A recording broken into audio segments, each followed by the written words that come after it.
이게 아니 정확하고 정확한 정보 전달이 있는데 왜 이상한 내용들로만 그렇게 그러니까 어그로 끈다고 그러지. 아니 그게 목적이야? 그렇게 되면은 20년 30년 된 아파트 난방 다 안 되고 수도 다 터졌게? 자, 지금까지 우리가 찍었던 걸 보면은 그렇게 홈파기에 대한 단점은 크지 않다라는 거예요. 방통공사랑 큰 차이는 없어요. 자, 그러면 장점은 뭐냐 이거야. 홈파기를 왜 해야 돼? 홈파기를 하고 싶어 하는 사람들은 왜 하냐 이거야. 제일 중요한 건 공정이에요. 고객들은 이사를 오시는 분들도 있을 거고 아니면 짐을 맡겨서 나갔다가 들어오시는 분들도 있을 거야. 이 나갔다가 들어오시는 분들도 오래 기간을 둘수록 비용일 거고요. 또 세입자와 세입자가 두 개가 왔다 갔다 하면서 기간을 맞춰야 되는 게 솔직히 쉽지 않죠. 그렇기 때문에 공정을 줄여야 된다.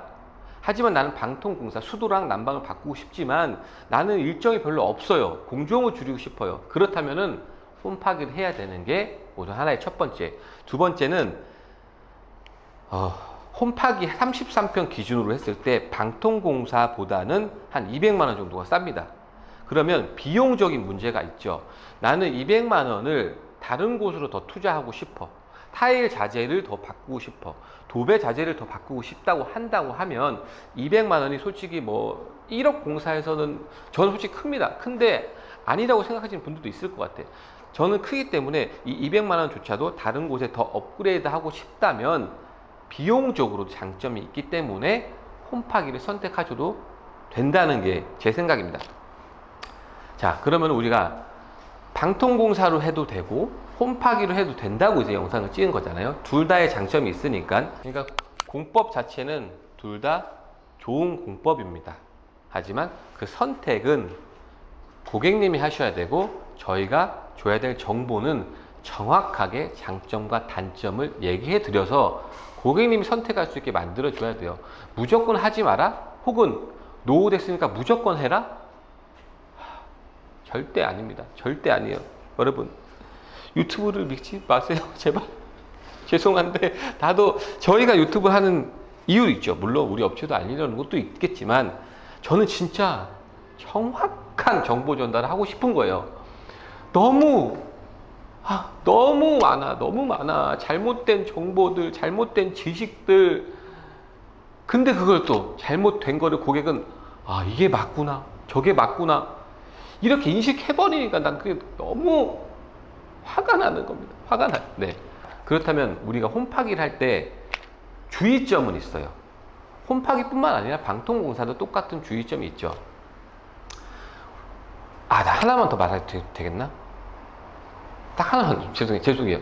난방 효율이 떨어진다고 했는데 가끔 홈파기 했을 때 뭐 난방 효율이 떨어져서 난방이 안 뜨거워라 다치는 분들도 있을 것 같아요. 그거는요, 우리가 지역 난방과 중앙 난방과 개별 난방의 차이예요.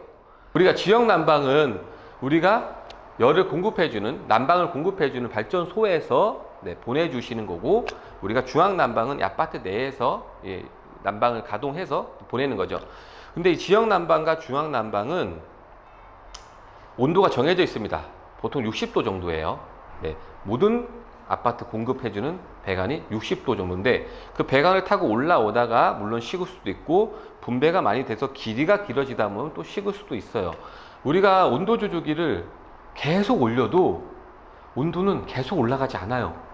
이게 단점이에요. 대신 비용이 저렴하겠죠. 근데 저도 지역 난방을 쓰는데 저는 솔직히 개별 난방을 저는 추천합니다. 개별 난방을 하게 되면은 내 마음대로 온도 조절도 가능하고 60도가 아닌 80도 이상까지 올라가기 때문에 난방이 조금 더 효율적으로 되죠. 그러니까 방통공사 했거나 홈파기를 한 데서 열 효율이 떨어져요 라고 얘기하는 데는 홈파기의 공법 자체가 잘못된 게 아니고 지역 난방이나 중앙 난방일 경우도 있다는 걸 생각하셔야 돼요. 방통공사도 많이 해보셨고 홈파기도 많이 하셨잖아요. 그렇죠. 저희 같은 단지 내에서도 다른 시공을 하신 적이 있는 걸로 알고 있는데 네, 있죠. 네. 그 열 효율을 몸으로 체감이 되셨나요? 이게 방통공사나 홈파기 공사가 열 효율이 내 몸으로 체감하기는 솔직히 쉽지 솔직히 차이가 거의 없다고 저는 생각이 되고요. 그게 문제가 있었다면 벌써 연락이 오셨겠죠. 네. 자, 우리가 방통공사나 홈파기를 했을 때의 장점이 있죠. 장점이 뭐냐? 분배기를 이동할 수 있다는 게 장점이죠. 우리가 뜬금없이 분배기들이 있는 집들이 많은데, 그렇기 때문에 결국 분배기를 가리기 위해서 어떤 장을 설치해야 되는데, 그런 불필요한 작업이, 비용이 필요 없이 이렇게 분배기를 한쪽으로 이동할 수 있다는 게 장점입니다. 네.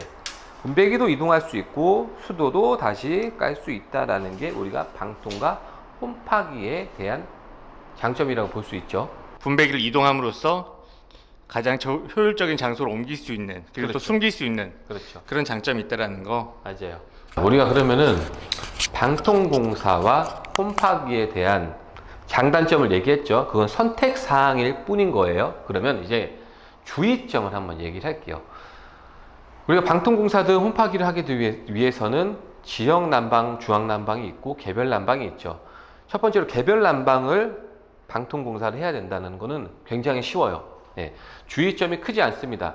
어차피 분배기 메인만 잠그면 보일러 자체를 잠기기 때문에 모든 배관을 철거해도 되고 모든 배관을 새로 깔아도 돼요. 하지만 우리가 지역 난방이나 중앙 난방인 아파트들이 있죠. 지역 난방과 중앙 난방의 아파트들 중에서 난방은 개별 난방이 아니기 때문에 공급과 환수가 있을 겁니다. 이 공급과 환수가 같은 비트 내에 있는 곳도 있고요. 간혹 완전히 다른 쪽으로 비트가 돼 있는 곳도 있어요. 이 관리사무실에서 요걸 잘 체크를 하셔야 되고요.